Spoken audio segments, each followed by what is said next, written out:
Привет, товарищи!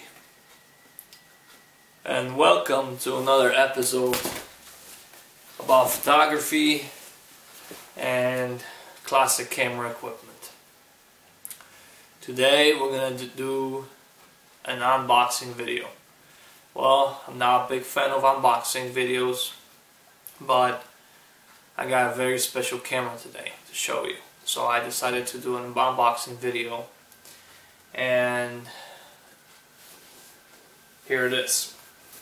So I got this package today, and I hope there's something in there. It's all packed nicely in US Priority Mail flatbread box. It came from Pennsylvania,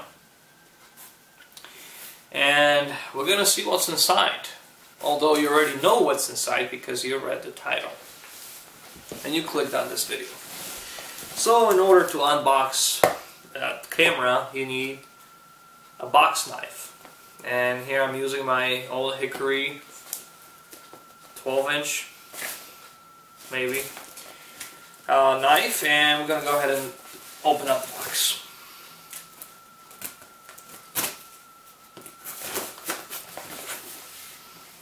I use the same knife for grilling, so a little bit of tape residue on it won't hurt a bit. Good knife. Alright, so as you can see, the camera is packaged in this foam sponge type of deal, and the seller provided this nice high quality free camera bag by French company called Vanguard. Well, it's not French company, it's probably Chinese, but if you say it's French, it's probably better. I don't know. Anyways, let's get to the subject. So here on a camera bag it says $5, so apparently it was $5 somewhere. Let's see what's inside. Oh man, look at that. Is that a Hasselblad? Is it? Huh. Oh darn it, it's not a Hasselblad. It's a Kiev. In fact, it's a Kiev 88 camera. Alright, enough with stupidity. I'm going to take this head off, because it's like 72 degrees inside, and this thing is original rabbit fur, or authentic rabbit fur, genuine rabbit fur. It's hot as hell. Anyways, little backstory. One point in my life I said to myself that I will not buy another camera unless I own a Hasselblad 500 cm. So I went ahead and begged my wife and promised to do dishes and all kinds of stuff so that she would let me take money and buy Hasselblad. And she did.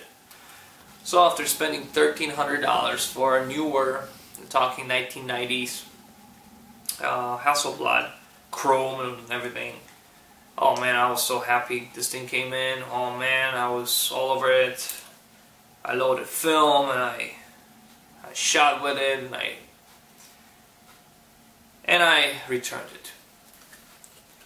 Why, you ask? Why did you return it? I returned it because it was an expensive camera, and I didn't see myself using it a lot, especially when I go out, take a picture somewhere. I just didn't want to drop it. I had this uneasy feeling about it. So I returned it. And I spent $300 to buy a brand new Yashica 124G. Yes, brand new. It was old stock, sitting in a box, and I got it from KEH, all used camera dealer. Anyways, I got this on eBay, and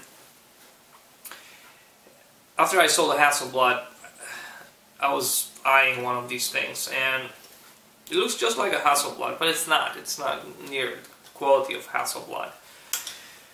But it's cheap, and it's lighter than Mamiya RB67, which I also own. It was heavy as hell. You couldn't take it anywhere with you. It would just break your neck. So I got this Kiev now a few days ago. I on an auction, and when it comes to the price, it was about cost of 10 packets of cigarettes. You do the math. I think it's like $11 a pack right now, so 10 packs of cigarettes. Not cartons, packs. So anyways, let's look at this camera quickly. Let me come closer. I don't know if this thing is recording or not. So it looks just like a Hasselblad, and there were two versions of this thing. This one is an older Kiev 88. The newer one is a Kiev 88CM, and a lot of forums recommend Kiev 88CM over this because Kiev 88CM has a different lens mount and allows you to use Zeiss or Pentacom, I think is the camera, the lenses from those cameras. The camera was made in Ukraine. I don't know which year this particular one was made, but it was made in Ukraine. And even says on the lens, on the back, on the body. I'm not going to get into details with it yet. What I'm going to do first is load a roll of film, and I'm going to go out and shoot. And I'm going to test the sharpness, I'm going to test the exposure, I'm going to test for leaks. Because the last thing I want is this thing leaking and I take somewhere and I shoot a whole bunch of rolls and I come back home, I develop them, and then shit, it's all crap.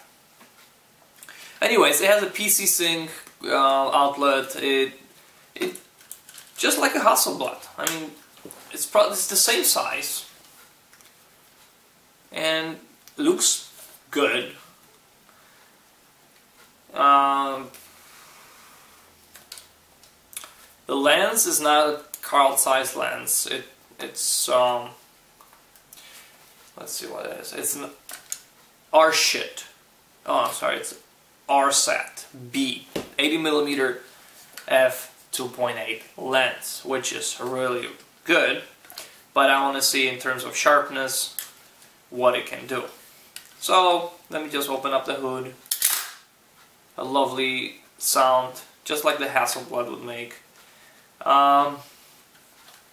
The back, simply you push the little tab and the back just comes off. And the difference between Hasselblad and Kiev is that Hasselblad, this thing is based off of Hasselblad 1600, I believe. The Hasselblad 500cm has a shutter built into lenses. So this guy here has a big old shutter that's right here. It's a metal curtain. It's huge and it makes a lot of noise. And I'm going to do one exposure just to show you how loud this thing is. There you go. And every time after you take a picture, you have to cock the shutter, and then you change the shutter speed after it's cocked, like any Russian camera, such as Zorky's. I'm really happy with the purchase, and I hope that it is not leaking. There are no light leaks on this camera, and I can use it because it's. I mean, even though it's light, it's still on a heavier side, and compared to my Yashica TLRs, this thing is a little heavier. But it's small, and you can take it anywhere with you, and you don't have to worry about it if you lose it, or if somebody takes it away from you at a gunpoint. You don't have to worry about losing $1,300 or some ridiculous amount of money. You just lost 10 packs of cigarettes. And I don't smoke, so I don't really care. But I might get another back for it. I may not. Probably not. I'm cheap. You can get a metering prism for this thing, and you can use it like an SLR with a 45-degree prism finder. So I think that's it, and it's fairly simple camera. I mean, compared to Hasselblads and other ones out there.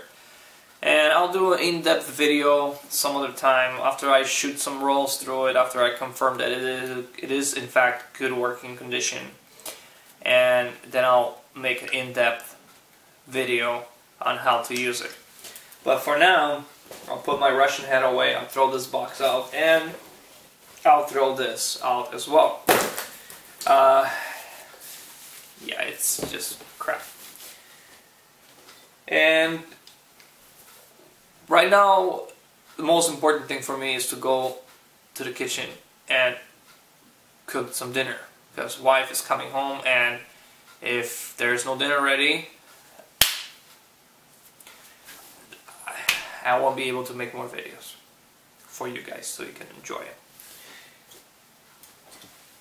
So I'm going to put this away, and I'm going to pat it a little bit because it's just a beautiful camera. And a lot of people get excited by an iPhone. A lot of people get excited by the newest video game console system that comes out, and they basically get boner looking at that. I get boner looking at cameras, and